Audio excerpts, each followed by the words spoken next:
बिस्मिल्लाहिर्रहमानिर्रहीम अस्सलाम वालेकुम वरहमतुल्लाहि वबरकातुहू। जी मैं हूँ डॉक्टर असद और आज का हमारा जो टॉपिक है वो ये है कि दांत में दर्द क्यों होता है।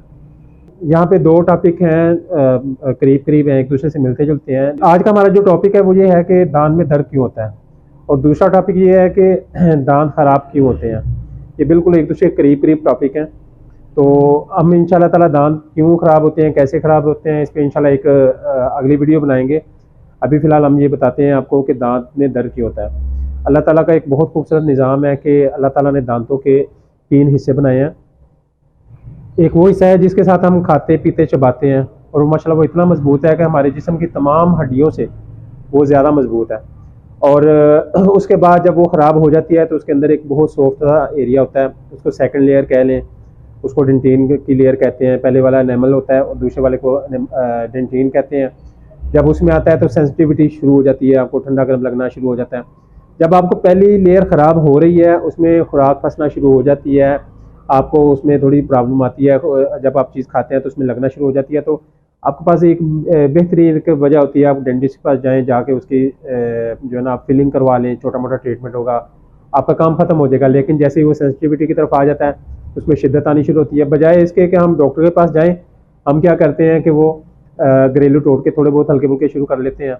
फिर एक टाइम होता है कि सेकंड लेयर ख़राब होती है तो अंदर जो पल्प लाइन होती है जिसमें ब्लड की सर्कुलेशन होती है, वहाँ पे जो ना सुराख चला जाता है, वहाँ पे सारा मसला हो जाता है। तो वहाँ पे इन्फेक्शन हो जाती है, उस इन्फेक्शन की वजह से दांत में दर्द शदीद निकल आती है। वहाँ पे फिर जितने घरेलू टोटके होते हैं वो टेम्परेरी काम करते हैं, उसके बाद फिर वो काम करना छोड़ देते हैं। मेडिसिन आप खाते रहते हैं लेकिन उसका असर कोई नहीं होता। तीसरे हिस्से में जब इन्फेक्शन चली जाती है तो उसका सिर्फ एक ही इलाज होता है, या तो आप डेंटिस्ट के पास जाके दांत को रिमूव करवा दें, लेकिन उससे ज़्यादा अच्छा और सेफ तरीका ये है कि आप उसकी रूट कैनाल ट्रीटमेंट करवा दें। रूट कैनाल ट्रीटमेंट क्या होता है वो आपको साथ में हमारी जो तस्वीरें हैं उसमें भी नज़र आएगा। और दूसरे नंबर पे आप इसमें देख सकते हैं कि दांतों की बिल तरतीब जो आपको नज़र आ रही है तस्वीर है, उसमें पहली लेयर जिसके साथ हम खाते पीते चबाते हैं, सेकंड वाली जो है डेंटिन है, और थर्ड वाली जो है पल्प, जिसमें इन्फेक्शन हो जाए तो रूट कैनाल ट्रीटमेंट लाजमी हो जाता है। इसके अलावा आप चाहे 2 दिन करें, 2 माह करें, 2 साल करें, वो आप खुद पे आपने जुल्म करना है, जिस तरह भी करना है आपको इसका कोई ना कोई हल करना पड़ेगा। या तो दांत निकलवाना पड़ेगा या तो फिर आपको उसका जो है इलाज करवाना पड़ेगा। तो सबसे पहले नंबर पे आप ये देखें, जब आपको एक चीज़ नज़र आ रही है तो उसको फिर आप जो है उसका इलाज करवाएं। अगर नहीं आपको तब नहीं, आपने लापरवाही की है तो कम से कम तब देख लें जब आपको सेंसिटिविटी शुरू हो गई है। वो समझ लें कि आपके पास एक वार्निंग है कि अगर आप इसको मज़ीद लेट करेंगे तो फिर आपको जो है ना वो तकलीफ का सामना करना पड़ेगा।